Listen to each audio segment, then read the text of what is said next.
दिलीपराव पाटील बेटमोगरेकर यांना दैनिक श्रमिक लोकराज्याच्या विशेष लेखाची भेट.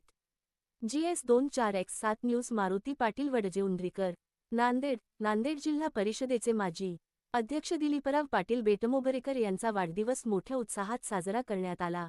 यानिमित्त विविध स्तरातून त्यांच्यावर शुभेच्छांचा वर्षाव करण्यात आला.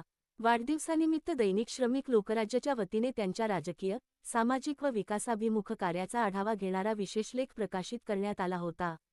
या विशेष लेखाची प्रत त्यांचे चाहते इरफान मोमीन यांनी दिलीपराव पाटील बेटमोगरेकर यांना सस्नेह भेट देत वाढदिवसाच्या शुभेच्छा दिल्या. यावेळी काँग्रेसचे मुखेड तालुकाध्यक्ष राजू पाटील रावणगावकर, ज्येष्ठ नेते शौकत पठाण, संजय रावणगावकर, मुखेड काँग्रेस शहराध्यक्ष हनुमंत नारनाळीकर, रामेश्वर पाटील इंगोले, मराठा मावळा संघाचे जिल्हा अध्यक्ष नारायण पाटील वडजे उंद्रीकर, संदीप घाटे, आकाश पाटील उंदरीकर, मारुती पाटील मटके, श्रीराम पाटील वडजे यांच्यासह काँग्रेसचे अनेक पदाधिकारी, कार्यकर्ते व समर्थक मोठ्या संख्येने उपस्थित होते. उपस्थितांनी दिलीपराव पाटील बेटमोगरेकर यांना पुष्पगुच्छ देऊन वाढदिवसाच्या शुभेच्छा व्यक्त केल्या तसेच त्यांच्या पुढील वाटचालीसाठी सदिच्छा व्यक्त केल्या. दिलीपराव पाटील